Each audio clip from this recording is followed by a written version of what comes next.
सिन्दूरारुणविग्रहां त्रिनयनां माणिक्यमौलिस्फुर तारानायकशेखरां स्मितमुखीमापीनवक्षोरुहां पाणिभ्यामलिपूर्णरत्नचषकं रक्तोत्फलं बिभ्रतीं सौम्यां रत्नघटस्थरक्तचरणां ध्यायेत्परामम्बिकाम् अरुणां करुणातरङ्गिताक्षीं धृतपाशाङ्कुशपुष्पबाणचापाम् अणिमादिभिरावृतां मयूखैरहमित्येव विभावये भवानीं ध्यायेत्पद्मासनस्तां विकसितवदनां पद्मपत्रायताक्षीं हेमाभां पीतवस्त्रां करकलितहे रसद्हेमपद्मां वराङ्गीं सर्वालङ्कारयुक्तां सकलमभयदां सर्वसम्पत्प्रदात्रीं सकुङ्कुमविलेपनामलिकचुम्बिकस्तूलिकां समन्दहसितेक्षणां ससदचापपाशां कुशाम् अशेषजनमोहिनीमरुणमाल्य भूषाम्बरां जपा कुसुमभासुरां జప విధోస్మరేదంబికాం. 2026 సంవత్సరం ఫిబ్రవరి నెల మాస ఫలితాలు చెప్పుకుందాం. ఇంతకుముందు 3 నెలలు శుక్రమోర్జవి, వివాహాది శుభకార్యాలు ఏవి జరగడానికి అవకాశం లేదు. మరి ఫిబ్రవరి 14వ తారీఖు నుండి మరి శుక్రమోర్జం అయిపోయింది. అక్కడి నుంచి లగ్నాలు, శుభలగ్నాలు, మాఘమాసం లగ్నాలు ప్రారంభమవుతున్నాయి. మరి ఈ మాఘమాసంలో వివాహాది శుభకార్యాలన్నిటికీ కూడా మంచి రోజులు. అట్లాగే తర్వాత మహాశివరాత్రి, ఇది చాలా మనకు హిందూ ధర్మానికి చాలా విశేషమైనటువంటి 15వ తారీఖు మాత్రం మహాశివరాత్రి, శివుడికి ప్రీతి అయినటువంటి రోజులు. ఈ మాఘమాసం, పాల్గొన మాసం పూర్తిగా లగ్నాలు ఉన్నవి, మంచి టైములు ఇవి. కాబట్టి అన్ని కార్యక్రమాలకు కూడా చాలా విశేషమైన రోజులు. తర్వాత ఇప్పుడు వస్తున్న పరిస్థితులను బట్టి చాలామంది వివాహం దగ్గరికి వచ్చేప్పటికల్లా చాలా తేడా పడుతున్నారు. ఎట్లా అంటే ముందు పేర్లను బట్టి చూస్తున్నారు. పేర్లను బట్టి చూస్తే తర్వాత తేడా వస్తుంది. పేర్లను బట్టి చూడటం కాదు, డేట్ ఆఫ్ బర్త్ని బట్టి చూడాలి. డేట్ ఆఫ్ బర్త్, పుట్టిన తారీఖు, నెల, సంవత్సరం, టైంను బట్టి వివాహానికి చూడాలి. అట్లా చూడకుండా ఏదో పేరును బట్టి పులి, మేక, ఆవు, పులి ఇట్లాంటివి చూస్తున్నారు. అది కాకుండా ఎట్లా చూడాలి అంటే, మరి భార్యాభర్త ఇద్దరికి కూడా షష్టాష్టకాలు అంటారు. వీళ్ళ రాశికి 6వ రాశి, వాళ్ళ రాశికి 8వ రాశి, ఇది షష్టాష్టకాలు. ఈ షష్టాష్టకాలు కనుక చూడకుండా పెళ్లి చేస్తే పెళ్ళైన తర్వాత నెల తిరగకుండానే వాళ్ళు విడబడిపోయే పరిస్థితులు ఉన్నాయి.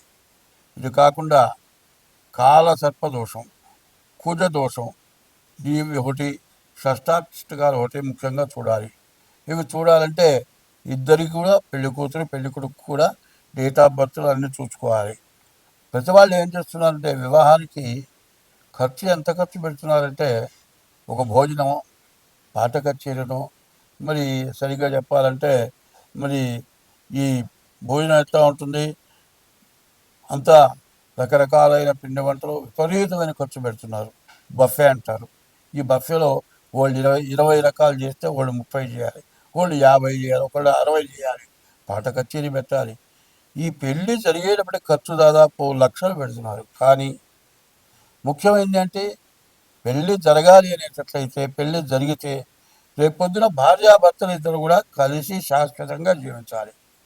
అది కావాలి అంటే సరైన తెలిసిన వాళ్ళ దగ్గర చూపించుకొని పెళ్లి చేయాలి. అట్లా కాకుండా బ్రాహ్మడు లేకపోతే జ్యోతిష్యం చెప్పేవాడు ఇది ఇట్లా చెప్పాలి, దేనికి ఎంత ఖర్చు అవుతుంది అనగానే, ఎందుకు ఇంత ఊరికే చెప్పండి, తేలిగ్గా చెప్పండి. తేలిగ్గా చెప్పింది బరువుగా చెప్పేది అంటే, తేలిగ్గా చెప్పాలంటే డేట్ ఆఫ్ బర్త్ లేకుండా చెప్పలేము. డేట్ ఆఫ్ బర్త్ లేకపోతే హస్త సాముద్రిక ద్వారా చెప్పాలి. వీళ్ళ కలియకుంటుందా ఉండదా, విడబడిపోతారా, అది తెలుసుకొని పెళ్లి చేయాల్సిన బాధ్యతలు తల్లిదండ్రులకు ఉన్నాయి. తర్వాత పిల్లలు చదువుకొని ఉద్యోగం చేస్తున్నారు.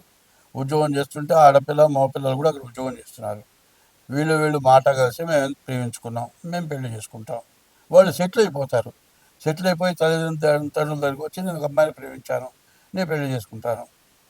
మరి అదే మన కులం కావాలరా, గోత్రం కావాలరా అంటే కాదు, నేను ఈ పిల్లలైతేనే చేసుకుంటా, లేకపోతే చస్తానంటాడు. సరే వాళ్ళు ఒప్పుకోరు, మా దగ్గరికి వస్తారు. ఏమండి, మేమిద్దరం ప్రేమించుకున్నాం, మాకు కుదురుతుందా కుదరదా చెప్పండి అని అడుగుతారు.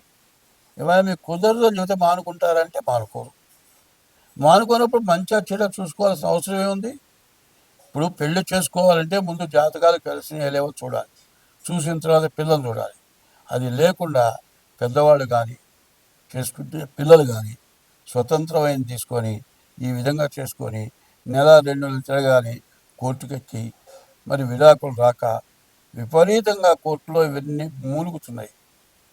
లాయర్లు కూడా విసుక్కుంటున్నారు. కాబట్టి నేను చెప్పబోయేది ఏంటంటే, ఎవరైనా సరే వివాహాలకి టైము కాబట్టి ఈ టైంలో జాగ్రత్తగా డేట్ ఆఫ్ బర్త్ ద్వారా మాత్రం మీరు వివాహానికి కుదురుతుందా లేదా అనేది చెప్పాలంటే మేము చెబుతాం.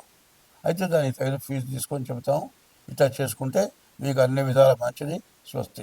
2026 సంవత్సరం ఫిబ్రవరి నెల 5వ రాశి సింహరాశి. ఈ సింహరాశి ఫలితాలు ఎట్లా ఉన్నాయో చెప్పుకుందాం. ఈ సింహరాశిలో కేతువు ఉన్నాడు. తర్వాత ఈ సింహరాశికి ఏమైందంటే మరి అష్టమ శని కావటం చాలా ఇబ్బందికరం. అయితే ఈ రాశి వాళ్ళకి గురువు ఏకాదశిలో ఉన్నాడు. ఏకాదశిలో ఉన్న గురువు విద్య, ఉద్యోగం, మరి అన్ని రకాల ప్రతి సమస్యను కూడా నిరాఘాటంగా సాగించుకుపోయేటువంటి తెలివితేటలు ఉంటాయి. అది కాకుండా రవి కూడా బాగున్నాడు. ఈ రవి కుజులు బాగున్నారు. ఈ రవి కుజులు బాగుండేటట్లయితే వ్యవసాయదారులకు వ్యవసాయం కానీ, తర్వాత భూములు లేకపోతే ఇల్లు కానీ స్థలాలు కానీ కొనుక్కుంటానికి కానీ చాలా బాగా ఉంది. తర్వాత ఈ రాశి వాళ్ళకి గురువు బాగుండటం చేత విదేశాలకు వెళ్ళటానికి, విదేశాల్లో ఉద్యోగాలు చేయడానికి బాగా అవకాశం ఉంది. కానీ ఇప్పుడు ఏమైందంటే ఒకటింట కేతువు, సప్తమంలో రాహు, ఇది కాలసర్ప దోషమైంది. తర్వాత ఈ రాశికి చెప్పాలి అంటే 3, 4, 5 గ్రహాలు, బుధుడు, రాహు, శుక్రుడు, శని, కేతువు, ఈ 5 గ్రహాలు కూడా పూర్తిగా బాగాలేవు.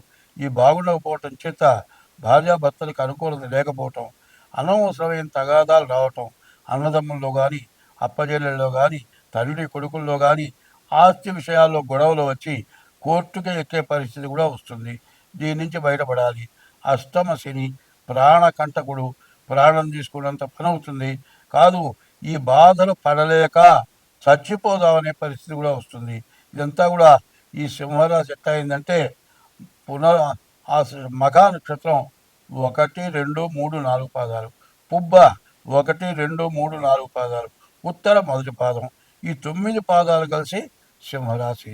మళ్ళీ చెబుతున్నాను, మామి మూమే మఖ, మామి మూమే అక్షరాల్లో మా పేరు రావాలి. లేకపోతే మోట టీటు పుబ్బ, టే అనే అక్షరం ఉత్తర. ఈ 9 పాదాల మీద వచ్చేటువంటి పేర్లు అయి ఉండాలి. నక్షత్ర రీత్యా ఈ పేర్లు ఉండాలి. ఏదో పెట్టిన పేర్లు మాత్రం రాశి కాదు. కాబట్టి మీ జన్మ నక్షత్రం ఎట్లా వస్తుంది? పుట్టిన నెల, సంవత్సరం, తారీఖు, దాన్ని బట్టి జన్మ నక్షత్ర రీత్యా పేరును బట్టి పేరు వస్తే దాన్ని బట్టి రాసి వస్తుంది. జన్మలగ్నం పుట్టిన టైంను బట్టి వస్తుంది. ఈ రకంగా చూసుకొని జాతక చక్రం వేయించుకొని ఈ చెడును పోగొట్టుకోవాలంటే మాత్రం తప్పనిసరిగా ఈ రాశి వాళ్ళ సింహరాశికి చాలా కష్టం. చెప్పటానికి వీల్లేని బాధలు, తట్టుకోలేని బాధలు, ఏం జరుగుతుందో చెప్పలేము. జీవితం మొత్తంలో ఇది క్రిటికల్, చాలా ప్రధానమైన టైము. ఎట్లా ఉంటుందంటే సముద్రంలో ఈదటానికి వెళ్ళాడు అనుకోండి, నది సముద్రంలోకి వెళ్ళటం అయితే ఎటువంటి వెళ్ళాడు, వెనక్కి రాలేడు, ముందుకు పోలేడు. ఈ బతుకుతాడు, బయటపడతాడు ఎవరైనా చెబుతారా? ఎవరు చెప్పలేరు.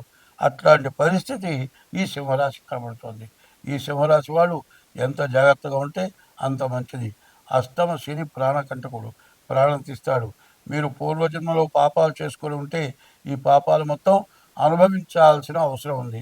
కాబట్టి ఈ రాశి వాళ్ళు ముందుగా డేట్ ఆఫ్ బర్త్ ద్వారా జాతకం చూపించుకోండి. ఇది ఈ నెలలో 15వ తారీఖు మహాశివరాత్రి అయింది. ఆ శివరాత్రి రోజున మహాన్యాసపూర్వక ఏకాదశి రుద్రాభిషేకం చేయించుకోవటం, శనికి 19,000 జపం చేయించుకోవటం, నల్ల నువ్వులు దానం ఇవ్వటం, ఇవి గోచార రీత్యా చేయాలి. ఇది గోచారం కరెక్ట్ అవునా కాదా అంటే డేట్ ఆఫ్ బర్త్ ద్వారా చూడాలి. చూసుకొని మీరు తగిన శాంతి చేసుకోండి. మీకు అన్ని విధాలా బాగుంటుంది. స్వస్తి.